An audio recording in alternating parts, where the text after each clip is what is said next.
United, all credit to them, went to Anfield and won. Right at the death, won it by 2-1. Now, we're going to talk about Jesse Marsch in a moment. How much of a reprieve should it be for him? But who should take the blame for the Liverpool empire, if you like, seemingly shut up, showing signs of collapsing? Don't say it, Jim. At this particular time in the season. Should it be Klopp? Should it be the owners? And can Jurgen Klopp fix it? Can Jurgen Klopp fix it? At the moment, Graham, you say shut up. But listen, Liverpool currently closer to the bottom 3 than the top 4. That Empire. Did you expect that? The Empire crumbling one. When I played there, some journalists wrote that about us. I hope it has the same effect on the current group. Can Klopp fix it? Yeah, I think so. Listen, he's got a fantastic track record. I highlighted at the start of the season where I felt if there was one area they need strengthening, it was the midfield. When you go through the age group of the midfield, that alone would tell me that it's a group of players that when you get to the wrong side of 30, and it's not a black and white thing, everybody's different. So some people, I felt I played my best football when I was 31, last year at Liverpool. So for some of them, they might have a best year left in them, but I think looking at them, I think the best years are behind them. You know, you've got Henderson at 32, James Milner 36, 37 in January, Thiago's 29, Fabinho's 29, and midfield is called an engine room for a reason. That's if that's operating properly, it generally means you're going to boss the game. But and apart from midfield, there are outlying problems too, are there not? Well, I think they stem from midfield, because I think what Liverpool have been, and they were doing it to everyone, including Man City, who keep the ball when you put them under pressure and you press them, better than anybody else. They found it hard to play against Liverpool when they were firing. And the midfield, I'll go back to when Alden was part of it, they were with Henderson and Milner. They were a midfield that, when you're playing against them, you're always under pressure with the ball. They made you keep your head down, which didn't allow you to pick your passes. You'd misplace your pass. You give the ball away. And two things come from that. If they're putting you under pressure all the time, they're generally nicking it off you. So that puts the front on the front foot most of the time. You're getting the ball into Mane, Salah, and Firmino. And then what it also does, it protects your back four, because you're constantly hunting the ball down, making sure the guys that have the ball are not picking the passes against you. So it's a major problem then in midfield. Yeah, a midfield that's not good enough to bring about a victory over Forest or Leeds United. Defeated by both. I still think they'll have their moments. I think in the bigger games. Yeah, but this is Liverpool, Graham. Yeah, I know, and that's what I'm coming to. I think they'll still have their moments. I didn't think they were particularly good against Ajax in midweek. I think if it wasn't they got the goal 3 minutes before half time. And then the second goal 4 minutes into the second half, and the 3-0 flattered Liverpool, I felt. I see the start of the season with this age group. Right away, you're looking at people beyond 30, and the way he asked them to play, which is high energy in people's face.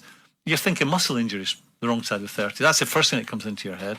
And then beyond that, they're going to be able to do it for 9 months. Then when Oxlade-Chamberlain 29, it was Keita 27, but then beyond that you got Harvey Elliott, who's 19, and Curtis Jones, who's 21. I think it's too early for them. That was me looking at Liverpool at the start of the season. We're only trying to second guess where is he going to buy. But I would subscribe, irrespective of your 38 years of experience, to that view. If they were coming up short against the big sides, but they're coming up short against the smaller sides. They're coming up short against. If you lose back-to-back league games against Nottingham Forest and Leeds United, albeit I think Leeds are far better than people have given them credit for by the nature of the results they've gone on the back of. Then you look at them against Everton, you look at them against Brighton, you look at them against Fulham.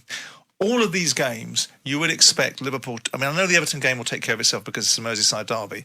But all of these games, you would expect, irrespective of the nature of how they could have improved and how their engine room has 29-year-olds in it and 31-year-olds in it and so on and so forth, that they had enough there to overcome these games. And then I would expect them to come up short against maybe Man City, which they didn't. They rose to that game. Or against Man United or against Chelsea.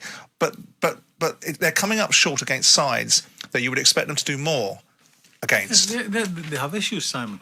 There's no getting away from it. I mean, as we go into November, Graham, the 9th. I would love to sit Who'd have thought that? I'd love to sit here and say it's a blip, but I think the blip's gone on too long. I think the harsh words would have been said already, long before today. I think they would have been said early on. They played.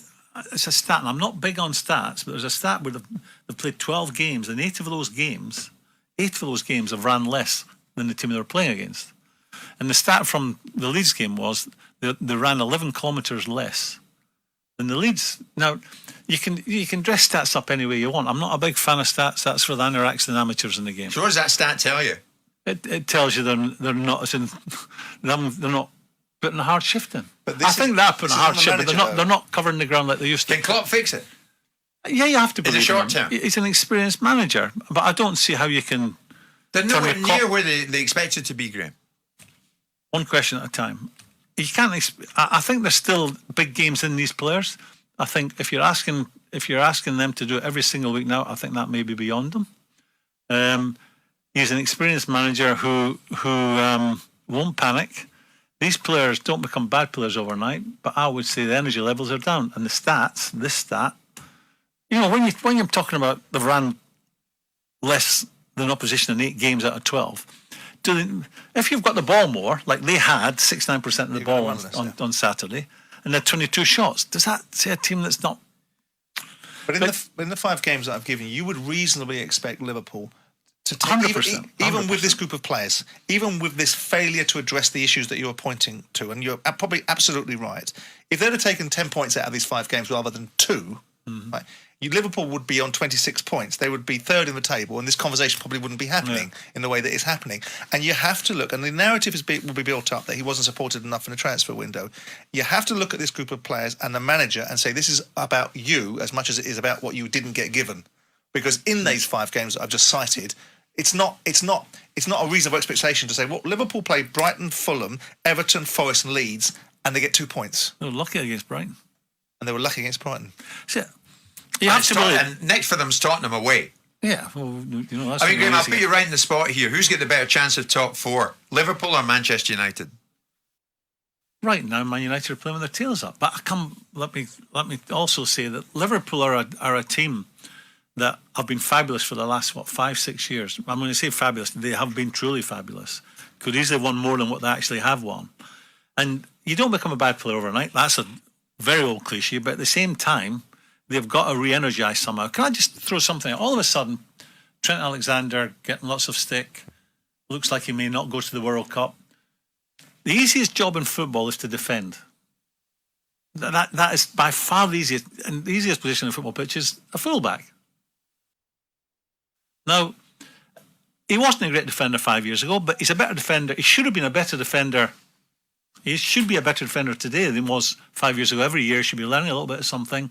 Got caught out in this, but got away with it, got caught that time, led to a goal. So he should be a better defender. Why all of a sudden is he being exposed today like he hasn't been before?